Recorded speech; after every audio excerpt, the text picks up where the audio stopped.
Allah memberikan ujian kepada hambanya sesuai dengan apa yang dia kehendaki, dan ujian itu beragam. Ada ujian fisik dan ada ujian mental. Jadi di sini ujian sakit. Ada ujian sakit fisik dan ada ujian sakit mental. Tapi dua-duanya sakit. Terus bagaimana, Pak? Ya ini ujian. Ketika sang hamba bersabar, akan bisa meningkatkan derajatnya di surga, atau minimal menghapus dosanya. Baik, kalau ujian fisik kita paham, Pak. Bagaimana dengan ujian mental? Di zaman Nabi SAW ada yang mengalami seperti itu. Seorang wanita datang kepada Rasulullah SAW dan beliau menyampaikan penyakit ayan yang beliau alami.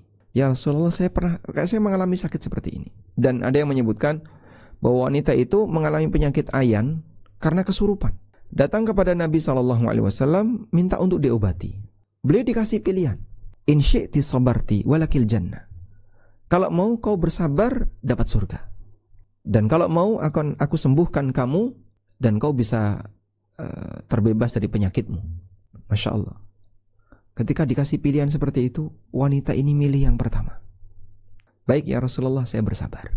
Akhirnya Nabi SAW tidak mengobatinya karena wanita ini siap untuk milih bersabar. Tapi wanita ini minta satu permohonan. Ya Rasulullah, doakan agar ketika aku sedang kambuh penyakitku, aku tidak membuka aurat. Lalu didoakan oleh Nabi SAW. Dan saat dia kambuh, dia tidak lagi membuka aurat. Padahal sebelumnya kalau sudah kambuh, sampai menelanjangi dirinya sendiri. Dan itu akan sangat memalukan ketika begitu sadar, ternyata dalam posisi badannya tidak berbusana. Memalukan. Itu sebelum beliau didoakan oleh Nabi SAW. Setelah didoakan oleh Nabi SAW, penyakitnya kambuh-kambuhan. Sampai mati. Sehingga ada di antara mereka yang diberi oleh Allah ujian sakit fisik, ujian mental, dan ini dibawa mati.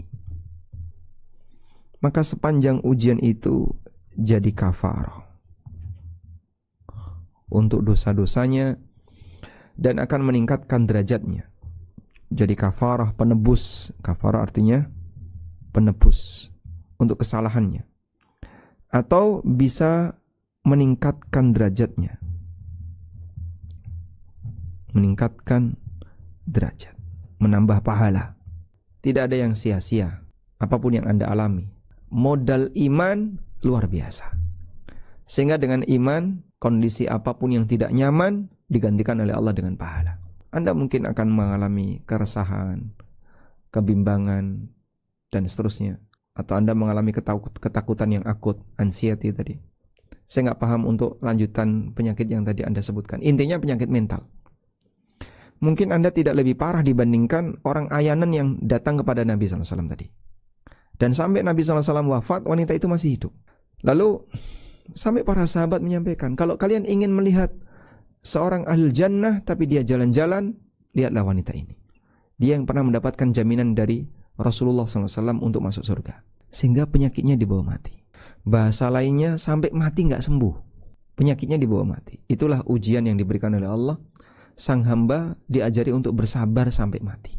Kadang kita melihat ada banyak sekali kaum muslimin yang mereka cuci darah. Awalnya sebulan sekali, lalu sepekan sekali, setelah itu 2 hari sekali, setelah itu meninggal dunia. Ada juga kaum muslimin yang mereka mengalami stroke. Awalnya stroke ringan, agak berat, makin berat, terus mati. Dan banyak di antara mereka yang dia diuji oleh Allah dengan penyakit yang dia derita sampai mati. Sampai gak bisa gerak. Gak bisa gerak badannya. Punggungnya itu keluar belatung. Kenapa Pak? Gak bergerak. Badan itu kalau gak bergerak kan lama-lama rusak. Sampai keluar belatung di punggungnya. Sehingga ketika dibalik itu ada belatungnya. Saking lamanya tidak bergerak. Saya bayangin sakitnya kayak apa itu ketika dagingnya digerogoti belatung. Dan dia mukmin. Matanya mungkin bisa melek. Dia hanya bisa berkedip. Mau ngomong tidak bisa, nggak jelas. Gatel di bagian punggung, dia mau ngomong tidak bisa. Saat dibalik untuk dibersihkan ada belatungnya. Mungkin Anda tidak mengalami seperti itu. Maka ujian apapun yang kita alami mungkin akan membuat kita jadi lemah. Tapi ketika batin masih kuat, batinnya tidak lelah, dia akan selalu ingat Allah Subhanahu wa taala dan mengharapkan pahala yang besar di sisinya. Wallahu a'lam.